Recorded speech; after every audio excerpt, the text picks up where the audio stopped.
Headlines Bihar और मैं हूं आपके साथ प्रिया शर्मा। बिहार में चुनाव से पहले सभी राजनीतिक दल एक दूसरे के खिलाफ आरोप लगाते नजर आ रहे हैं। आपको बता दें, बीजेपी के बिहार प्रभारी भूपेंद्र यादव क्या कुछ कह रहे हैं तेजस्वी के महागठबंधन पर, आप सुनिए इस वीडियो में। कांग्रेस ने और आरजेडी ने उनके नेतृत्व को, पार्टी को धोखा देने का काम किया और मांझी जी आज भाजपा जदयू के गठबंधन के साथ है। उसके बाद उपेंद्र कुशवाहा जी बोले उनको धोखा मिला, आज वो अपने अस्तित्व की लड़ाई लड़ रहे हैं। धोखा इन्होंने दिया। उसके बाद आप ही के सामने अति पिछड़ा समाज के नेता और उनकी पार्टी मुकेश सहनी जी ने कहा कि आरजेडी ने उनके पीठ पर खंजर घोंपने का काम किया। उनको भी सम्मान भाजपा जदयू के गठबंधन ने दिया।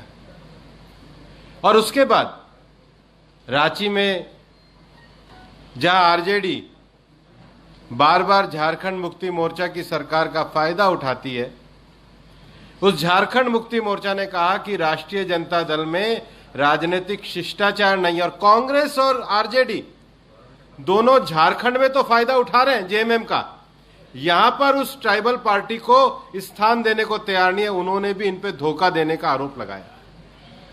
जो बिहार की राजनीति में 4 दलों को 1 साल तक में अंदर ही धोखा दे, ऐसा अपवित्र गठबंधन क्या बिहार की जनता का विश्वास हासिल कर सकता है?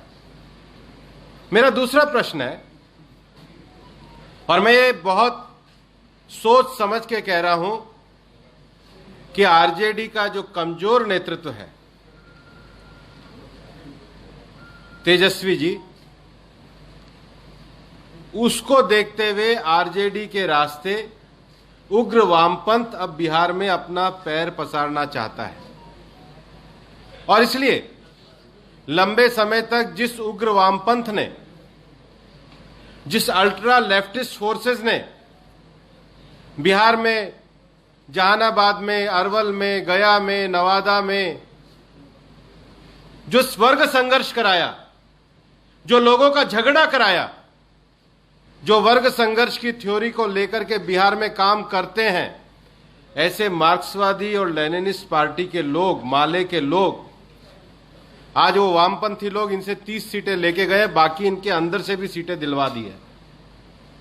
बिहार 15 सालों में भारतीय जनता पार्टी और जनता दल यूनाइटेड के गठबंधन के कारण शांति और लोकतंत्र के जिस रास्ते पर चला है, 2000 में बिहार में चुनाव हुआ करते थे, 300 साढ़े 300 लोग मरा करते थे। ये 2019 का चुनाव हुआ है, एक भी घटना नहीं हुई है। उसका सबसे बड़ा जो श्रेय है वो जनता दल यूनाइटेड और भारतीय जनता पार्टी के गठबंधन को जाता है। लेकिन कांग्रेस और आरजेडी आज माले को साथ लेकर के बिहार में कौन सा वर्ग संघर्ष करना चाहते हैं, इसका जवाब कांग्रेस को भी देना होगा। और आरजेडी तो खैर कमजोर नेतृत्व के साथ बैठा हुआ एक पार्टी है, और इसलिए बिहार की जनता बड़ी सजगता के साथ, बड़े विश्वास के साथ, बड़े संकल्प के साथ इस बात को स्वीकार भी करती है कि प्रधानमंत्री नरेंद्र मोदी जी के नेतृत्व में पिछले वर्षों में देश के गरीब कल्याण के लिए, समतामूलक समाज के लिए, इकोनॉमिक और सोशल इंक्लूजन के लिए जो सरकार ने योजनाएं उठाई, उसके लिए आज पूरी तरीके से उनके ऊपर भरोसा करती है।